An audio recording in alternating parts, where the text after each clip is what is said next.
if you're pitching with guys at practice and you tell them to get on the mound, all right, 98.5% of them are going to get on the mound and go right to the windup.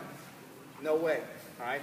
Anytime you're pitching on the mound, you need to have those kids in the stretch. 75% of the time, they're going to be in the stretch. In a big-time situation, you know, there was years ago I was coaching against a guy with Coach Suko, Bill over there, and the guy said, "Oh, we can time your movements because your guys throw from the stretch."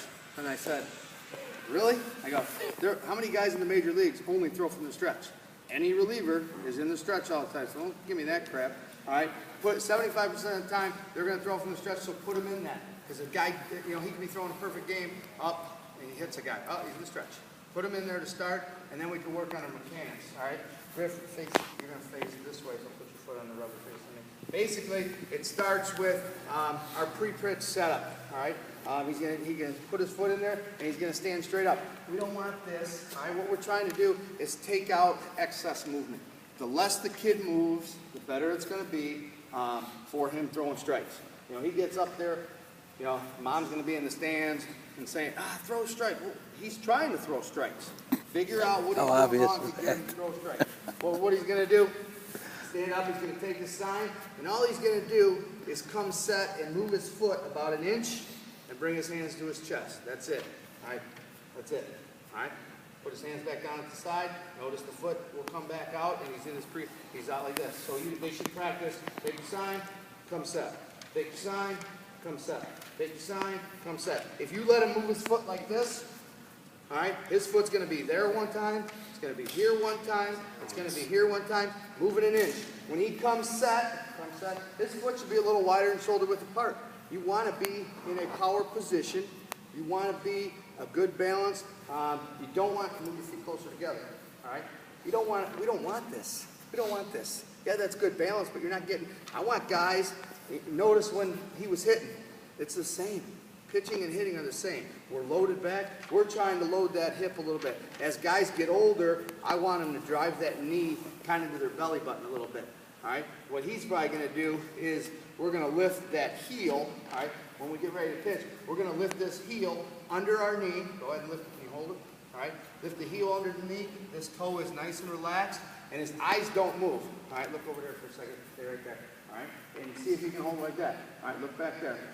All right. And you're going to let him hold it. Make him hold it. Put your foot back down. If he starts to jump on it, put your foot back down. Relax. Take your sign. Come set. Lift and hold. Back down. Come set. Lift and hold. Back down. Heel under the knee. All right. And toe relaxed. Because guys will want to do this. If their toe is up, everything's going to be falling this way. We call it straight line pitching. So with this piece of tape, I put straight down the middle, and you'll see when you come in here in the next couple weeks, I'm going to order a couple, got a couple pitching mounds going to be delivered. There'll probably be a straight line down the middle, a piece of tape. That's where that's where they should end up. All right, so he's going to take a sign, come set, lift, and and if he falls down, he starts over. He's going to come set, he's going to lift. When I like what I see, I say go, and he goes. All right. What he's going to do, he's going to break his hands. All right. And we talk about thumb to thigh. Your thumbs go to your thigh, and your fingers go to the sky. Right here, nice and loose. All right. Break, thumb to thigh, fingers to sky, and then we're trying to get our arm out in front of us. What does the glove do? All right. Watch what his glove does. Come set, lift, and go. Watch his glove. All right. It's not flying out here, all right? It's staying nice. I'm not a tuck guy. I don't tuck the glove. I talk to guys about bringing your chest to your glove, because if you bring the chest to the glove, boom, your arm's going to get out there, and you're going to stay in that straight line, chest to glove. If you hear me with my guys, if the guys are throwing pitches and they're missing left and left and left, I say, bring your chest to your glove. You'll stay on the straight plane, all right? Take your sign. Come set, lift, and go. Chest to glove. All right? And notice, stay right there. Do it again. Finish in the follow through. Just stop on the follow through. Lift, and go. Stop. All right? Here, he's looking straight down the barrel right there. All right? We want to be as much 12 to 6 as we can. Some guys are a little bit 3/4, but when he's done, boom, there he is. If he's falling off to the side, the pitch is going to follow him there. Stay in that straight plane, and he's the first fielder. So if you're letting him fall off like this, he's not going to be able to field anything. Stand up. All right? So basic pitching stuff there. When they're playing catch, all right, we talk about same thing. Watch them play catch. All right? When they start, we talk about right foot, left foot, throw, and follow through in the straight line. And you have to watch them. If you're just say, hey, go play catch, this is what they're going to do. They're going to be jacking around. Teach them how to play catch. All right? And when they're playing catch, if you're throwing those change-ups, and if you want to get into that later, it can, have them say, all right, we're going change-up catch. You're only allowed to throw change-ups. Have them throw 10 in a row. All right? They might be bad at it, but that's how they're going to get better at it, by practicing it.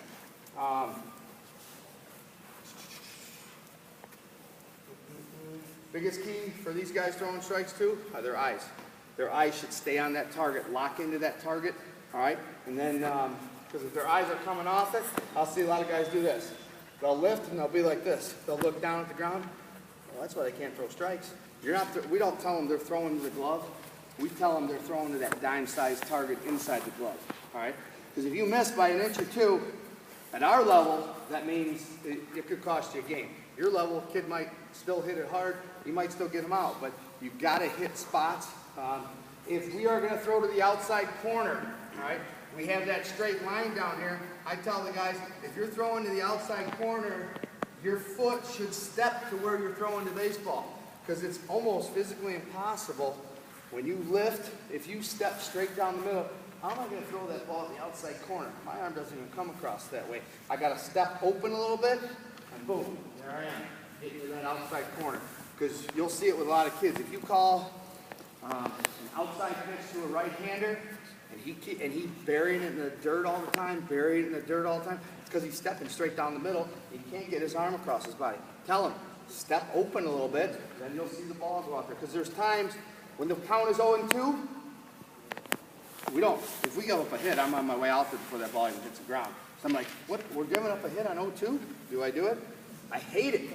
You got 4 pitches to work with, especially when that kid just swung and missed the first 2. Now you're going to throw him a strike? No. Throw it off the plate, and the reason he's going to do that is if he steps to his target.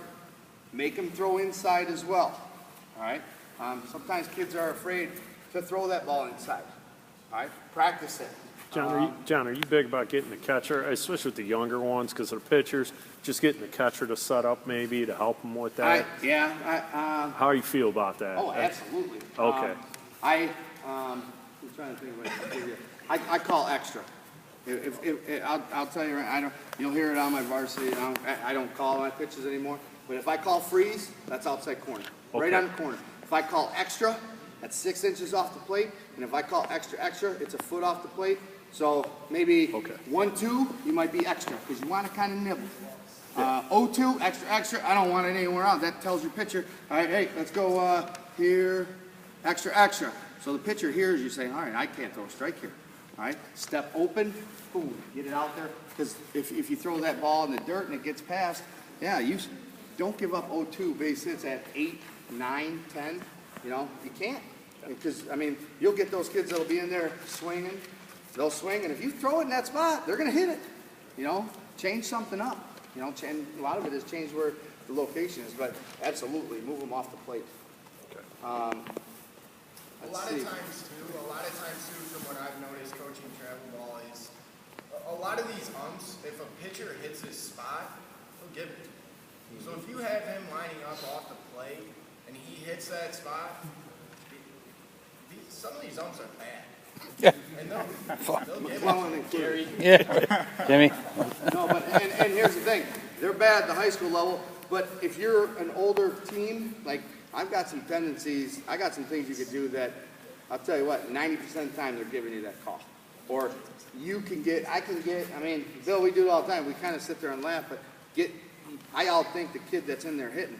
Because let's say you throw him a nasty changeup, and, you know, he swings and misses, you know, and the next pitch, your pitcher goes, that kid's thinking, what's going, throw the fastball right by him, he's done. you know, because I was like, it's going to be one pitch, all right, because you can tell the tendencies of the hitter. When Wade said, get him in their routine, he ain't thinking about, he's seeing that kid, okay, I'm getting my position. He's shaking it. Why is he shaking his head? Am I getting a fastball? He's thinking. It is so mental. And we talk about on the back, the mental aspect of this pitching, it's the biggest part of the game. You want to develop confidence in these kids, all right? Throw strikes, field the baseball, they'll have confidence. It don't matter how hard you throw, all right? They just had an article on that Fulton Evans from Minooka. Kid threw 97 miles an hour, but they were hitting him all over the park because he didn't know how to pitch. He was a thrower. Now he's got it in. He's throwing strikes. He's changing speeds and things like that. You know, and our guy will say Griff's a master of 3 pitches for strikes. Sometimes he throws too many strikes. Zach's the same way. When will we throw a changeup? When will we throw it? It don't matter. And I'll go down to the pitching coach and I'll go, you threw a curveball there? And he'll be like, go to the end of the dugout. So I do it. I'm telling you right now. But you got to trust the guys that you work with that they're doing what they're supposed to be doing. You know, like I said, just because they throw hard, make them into a pitcher. And I tell the kids all the time, the difference between pitching and throwing is using your brain. If you're a thrower, you're just up there, boom, boom, and beat teams all the time. If they're a thrower, I'm bunting, because they ain't gonna know what the heck to do. If they're a pitcher, we're in trouble. I'd rather face a guy that throws hard and is just a thrower than a guy that can throw 3 pitches for strikes and move it around a little bit. Okay? Keep track of the pitches. Try not to overthrow those kids. Keep track of the hitters. Don't let those catchers call their own pitches. All right? Even at, 17, 18-year-old, if we're going to lose a game, we're going to lose it because I've called the pitch, not because some 16-year-old kid thinks, I want to get out of here, I want to go see my girlfriend tonight, fastball. No, we're going to lose it because we've scouted them, and that's what we've been doing. Develop a relationship with those kids, and I never, ever, ever will give in to a hitter, ever. All right? It could be 3-1, and I ain't giving in, and that's the attitude I teach these guys. You know, come out and see us play. We've got some guys that can throw the crap out of the baseball, and they'll throw strikes, and we'll field it. You know, it's fun to watch. Any questions on pitching? And this is basic. There's so many more things that can go into that pitching drills, how to get guys to throw strikes. Fastball, curveballs, probably not till you're, my kid was 10 this year and threw some curveballs, but, 13? Yeah, if you're not overdoing it, it's not that big of a deal. But if you're getting older, they pitch, they should run. Run them. All right, they pitch that day. The day you pitch, say you pitch 5 innings, what are you running? 5 poles. How are you running them? Foul pole to foul pole, how are you running them? Sprints, pole to pole. All right, next day, what are you doing? 30-minute run. Sometimes they don't have time to do it practice. I'll send them out in PE and say, hey, get your 30 minutes in now. All right, and if they want to be good, they do it. All right, but put it in their head, if you want their arms to be healthy, run them after, because if they got a sore arm, run them, gets that lactic acid out, gets that blood flowing, and gets it going faster. There's Job exercises that we do, just to strengthen the shoulder. Dr. Job, you can do it on YouTube. You can get a soup can for your kids, and that's about heavy enough as they would need to do. Towel drills, and these are things that we will do with your kids. We have the pitchers come in, we'll do towel drills with them, teach them things that you could do with them at practice. When we do the clinics, you as coaches don't have to be here every Wednesday. Just tell the parents, hey, you, and you need to come here tonight, Wednesday. If they can't come, get a couple other guys to come. And I'll send an email out this week. Next week, we're probably going to do basic pitching mechanics. And Ryan Quigley will be getting married Saturday. So if he can't do it, then I'll kind of fill in for him. But we'll have these guys kind of rotating in. Questions on pitching? And it's basic.